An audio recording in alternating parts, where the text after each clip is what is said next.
Welcome eight गुरुपथ। तो चुनाव से संबंधित कुछ पॉइंट आपके मैं क्लियर कर देता हूँ कि ये हमेशा ध्यान रखो कि जो हार जीत जो होती है ना, वो वैलिड मतों से ही होती है। उसमें इनवैलिड मत का कोई रोल नहीं होता है। यानी हार जीत में हम वैलिड मतों को ही शामिल करेंगे। किसको शामिल करेंगे? वैध मतों को ही। अवैध मत हार जीत में शामिल नहीं होते। यही इस प्रश्न में कुछ स्पेशल है। ठीक है, तो हम मान लेते हैं, प्रश्न आप पढ़ लो, एक बार मैं इसको रिपीट कर देता हूँ कि एक चुनाव में दो उम्मीदवार क्या करते हैं? भाग लेते हैं। ठीक है,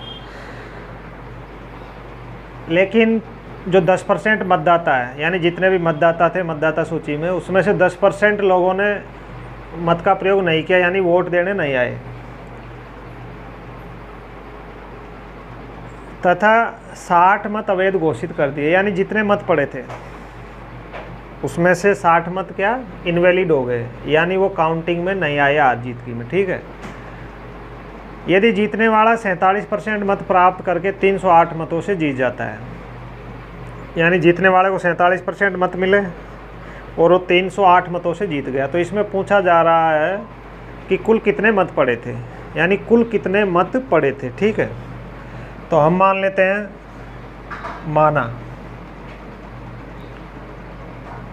माना मतदाता बराबर 100 थे, यानी मतदाता सूची में कितने लोगों का नाम था? 100 मतदाता थे। अब 100 में से क्या हुआ?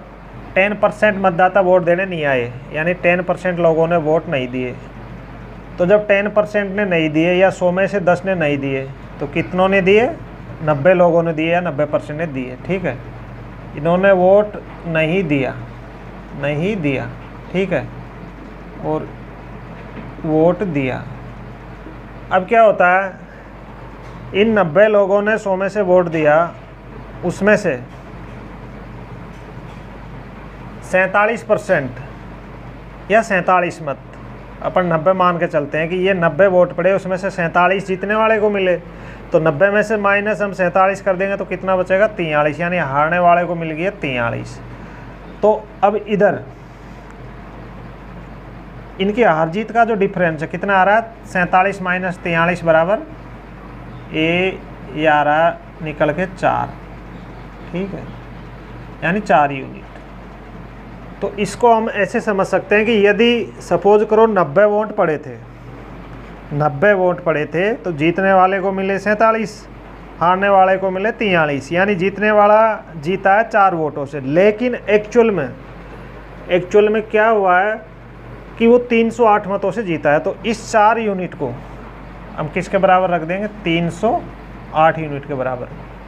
यानी ये जो 4 वोटों की हार जीत है वो है 90 के हिसाब से, और ये जो 308 वोटों की हार जीत है वो है मतलब कुल पड़े हुए वैलिड मतों के हिसाब से। तो वो हमको निकालने। ठीक है,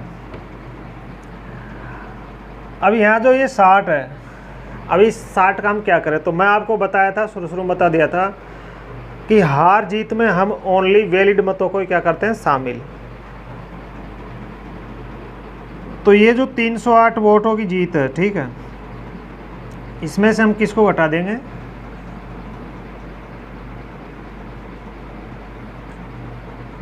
इस 60 को घटा देंगे।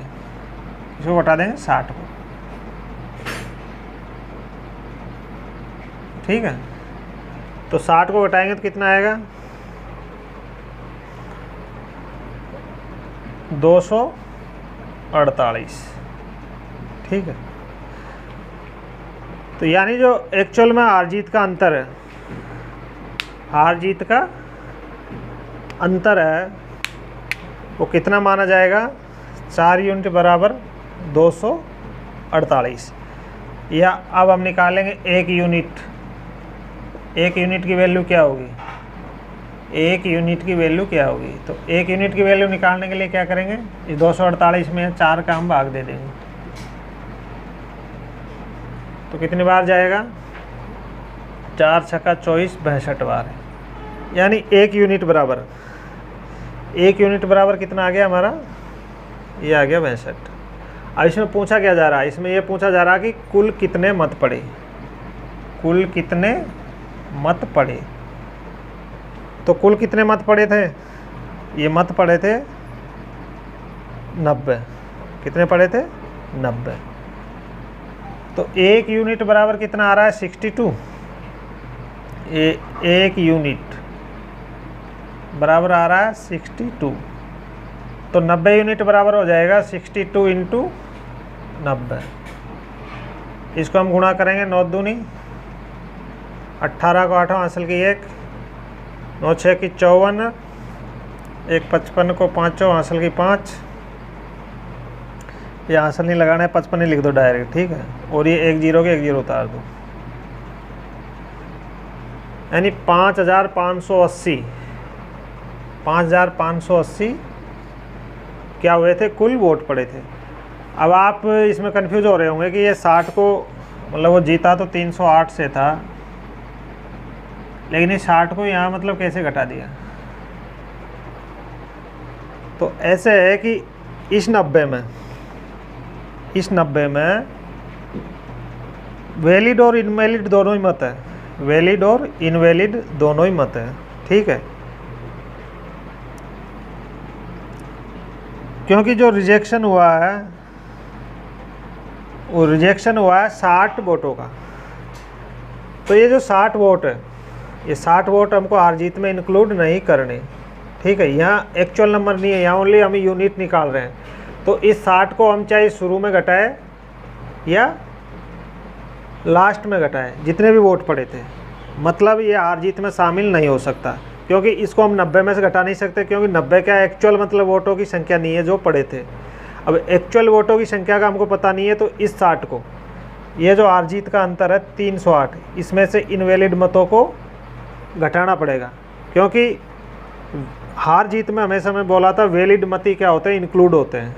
क्या होते हैं, वैलिड मत। वैलिड मत ही क्या होते हैं, इंक्लूड होते हैं, ठीक है।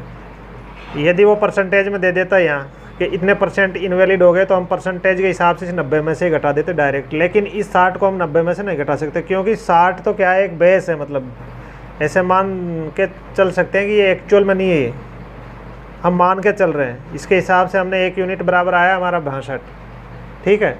लेकिन मैं शुरू में बोला था, अभी बोल रहा था, हार जीत में, हार जीत के बराबर हम ओनली किसको रखेंगे, वैलिड मतों को ही, ठीक है। तो ये 60 मत इनवैलिड हमको माइनस करने हैं, जितने भी वोट पड़े थे। तो वोटों की संख्या हमारे सामने जो है एक्चुअल में कितनी है, 308 है हार जीत की। तो इसमें 60 हम घटा देंगे तो 248 आ जाएगा, कितनी, 4 यूनिट बराबर। तो 1 यूनिट बराबर आ जाएगा 248 में 4 का भाग देंगे तो 62। अब हमको ये निकालने कुल कितने मत पड़े थे, यानी कुल कितने मत पड़े थे। तो कितने पड़े थे, 90। तो 90 की 62, 1 यूनिट बराबर 62 है, तो 90 इंटू 62 कर लेंगे तो आ जाएगा 5580 कुल मत पड़े थे। यदि अभी भी कोई डाउट हो इस प्रश्न में तो आप मेरे से पूछ सकते हो कमेंट बॉक्स में लिख के। I will clear each and everything, don't worry.